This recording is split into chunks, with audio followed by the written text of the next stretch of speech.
Good day sir. Ako day si Jumari Galigubulan o kami ang Group 3 mo report about sa homicide. Contents. Homicide. Number 1, homicide. Number 2, justifiable homicide. Number 3, criminal homicide. Number 4, elements of homicide. Number 5, frustrated homicide. Number 6 is elements of frustrated homicide. So, what according to Article 249, which is any person who shall kill another without the attendance of any of the circumstances enumerated in the next preceding article shall be deemed guilty of homicide and be punished by reclusion temporal. So, homicide is whether intentional or not intentional, basta walay qualifying circumstances or justifying circumstances, ang case dyan is homicide. If mag-commit ka og homicide, ang possible na sentence nimo or possible nimo nga mapunish reclusion temporal.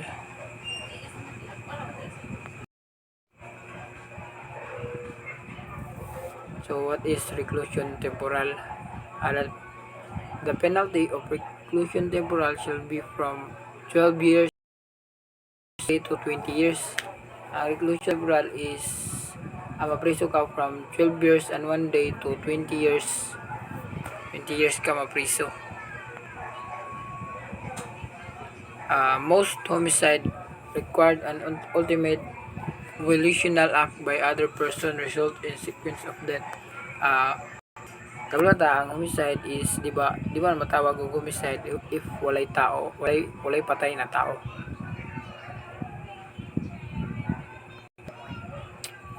Dirita. First degree murder. What is first degree murder?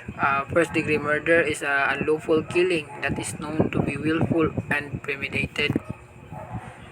Ang first degree murder is isa na siya ka crime or isa pag ganang unlawful killing of a person. Nang intent nimo ba na patayon siya? Patayon nimo ang isa ka person. In the instance of first degree being planned and person committed on killing the victim. Ang kanang pagpatay nimo sa tao is imong giplanuhan para patayon ang isa ka tao, mao na ang first degree murder.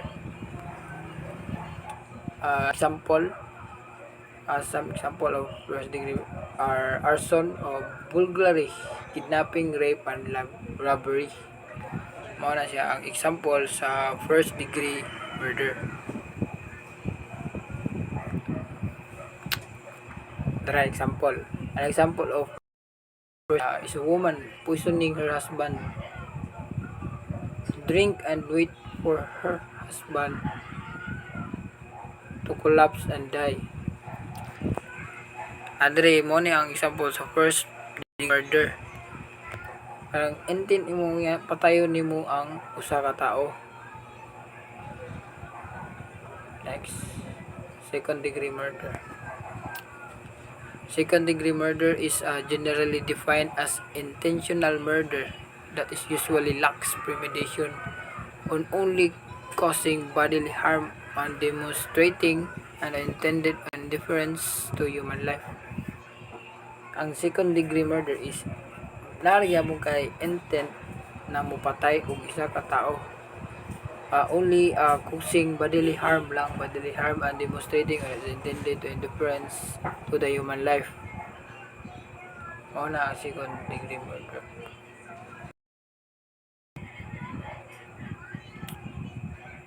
Example sa second degree murder is rather than shooting someone, you hit them with a shovel and the back of the head with all your strength and they die. Imo siyang instead of imo siyang pusilon, imo na lang siyang gibunalan og kanang pala pitaran nimo kusog nya mo no ang cause sa iya pagkapatay mo na ang example sa second degree murder. A homicide can either be accidental, reckless, and even negligent if there was no intended cause of harm present or done. Ang matawag siya either accidental or accident lang, reckless, or example bangga, and ever negligent kanang katangaan nimo ba tungod sa imong katangaan nakay napatay na tao or nakapatay kag tao or mo siyang nasakitan or natagan og injury. Not all homicides are criminal. They can be justifiable homicide or excusable homicide. No? So, mingon tao sa kaning quote or sentence, dili tanan daw homicides is criminal activity. Due to sa situation or sa ilang trabaho, makapatay sila intentionally kaysa sila ang mapatay. So, naiduha ka types ang homicide diri, no? Is ang first one is justifiable homicide and second is excusable homicide. First is justifiable homicide. This is the intentional but lawfully killing of other. Mingon tao justifiable homicide mao din pagpatay sa isa ka tao para siya dili ang mapatay. My example ani is police officers killing an armed criminal who the officer reasonably feels will harm the officer or others. So, ang example na is, ang isa daw ka police is nagdakop siya. Tungod kay na siya nakita nga threat or ni-action ng criminal o bunot sa mga things nga makaharm sa police officer, due to situation, iyan na lang giunhan para siya mismo ang dili mapatay. Kadawa is an individual who is being threatened with a weapon subsequent kills the owner person in a defense of self or family. Ang example is kanang gihold up ang isa ka tao due to circumstances yung nakakita siya og weapon o naay threat nga iyang nakita sa iyang pagpalaban or self defense, napatay niya ang tao. Mao na ang gitawag nga justifiable homicide.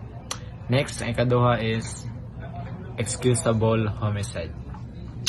Excusable homicide, it involves one person killing another by accident without gross negligence and without intent to injure. So, mayroon tag excusable homicide, no? Sim-sim gyapon sila sa justifiable, but there is sa excusable homicide.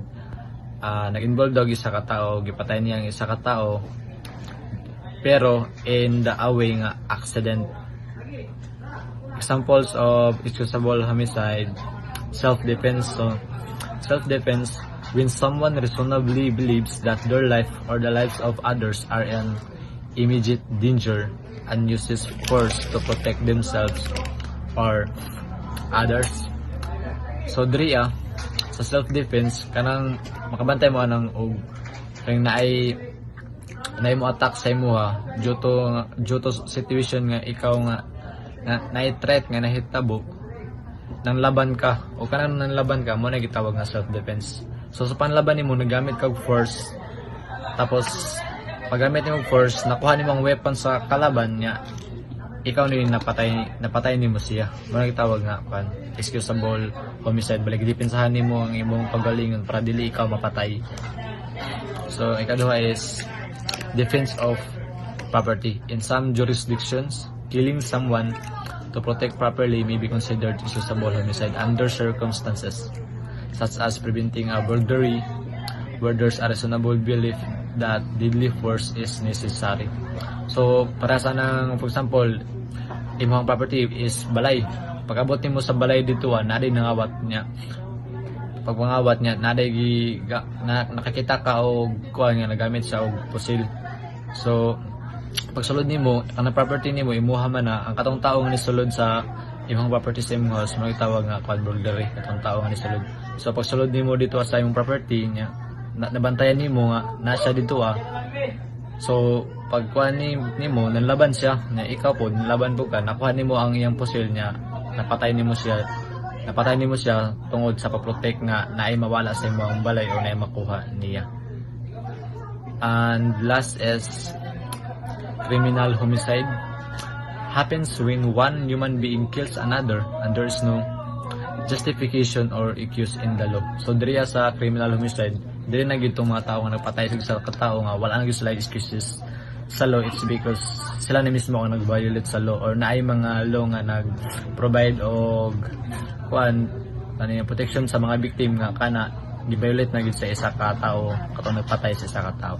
Example of criminal homicide, kanang common na gyud kani sila gitawag na murder, infanticide, vehicular homicide, feticide o manslaughter.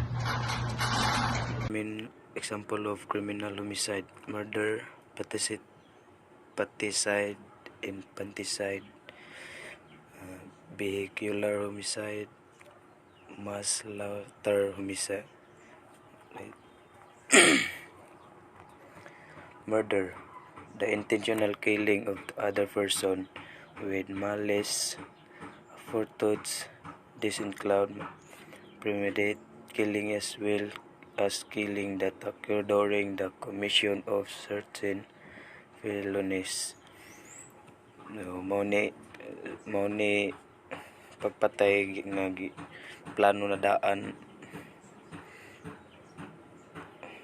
patay nga giplano.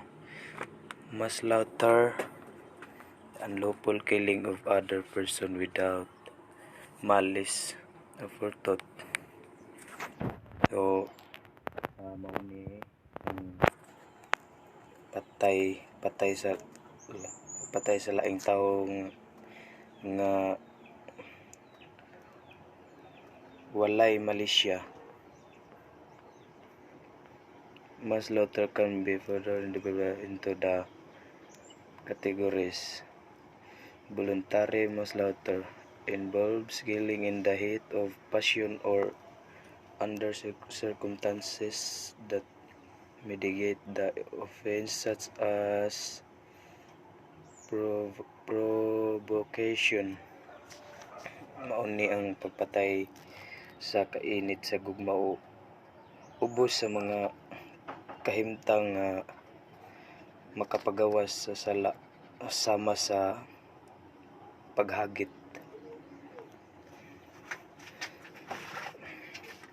Voluntary manslaughter occurs when a person unintentionally causes the death of other person through reckless or negligent behavior. So mao ni mga hitabo kung ang usa ka tawo wala tuyo ang tuyo ang hinungdan sa iyang kamatayon. Vehicular homicide involves causing the death of other person through the or necklace operation or vehicle. So, mao ni ang napatay na sa sakyanan or sa motor, ang napatay sa highball.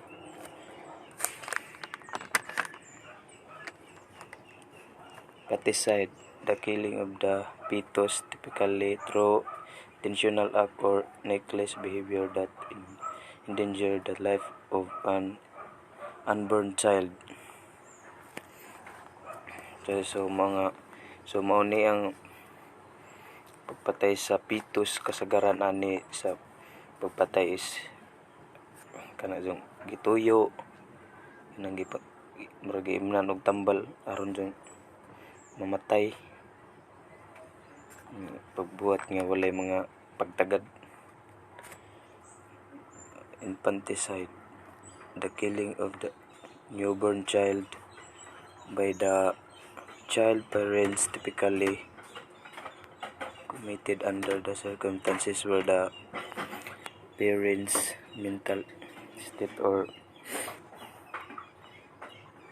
child viability is in question. Okay, mauni ang patay sa bata nga anak nga kasagaran ani it's kanang asulan bitaw sila kung naa sila'y bata murag dili paride buhig bata. Elements of homicide: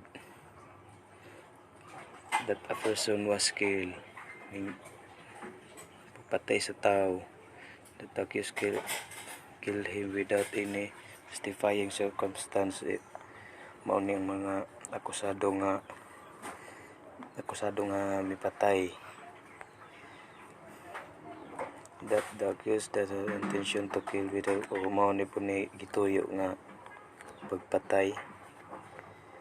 And number 4, that the killing was not attended by any of a qualifying circumstances of murder or by the parricide or infanticide. Okay. Next is potential punishment of homicide. So, morning mga punishment kung makahimo ka og homicide.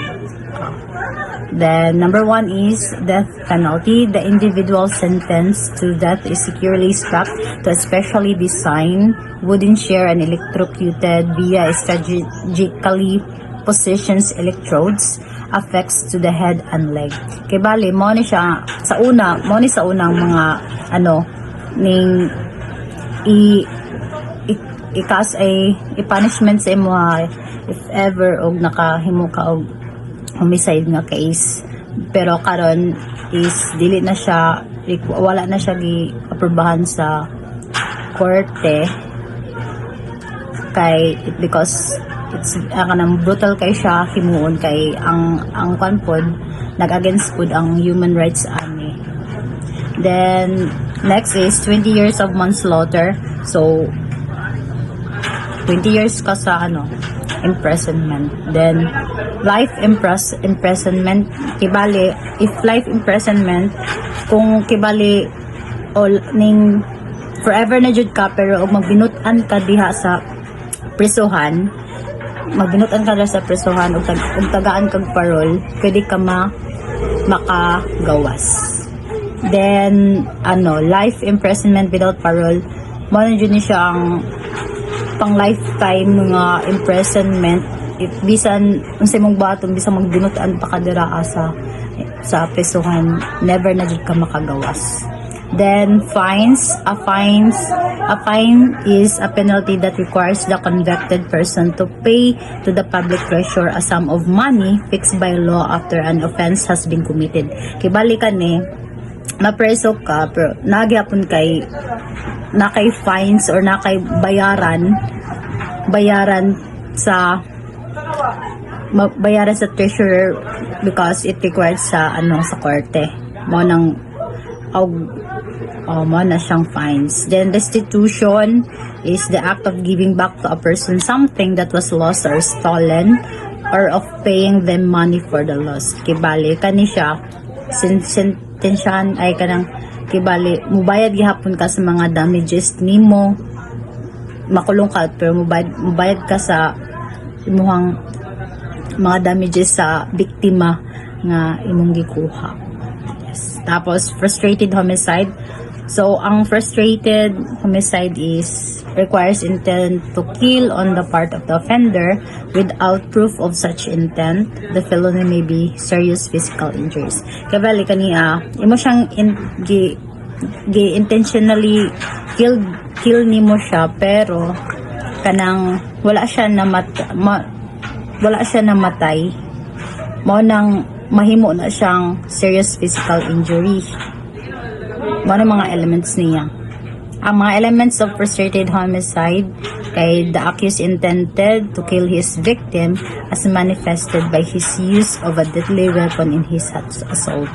Kabali kani ang akusado is na intentionally kill niya, ang intention niya ipat yun ang isa ka biktima, pero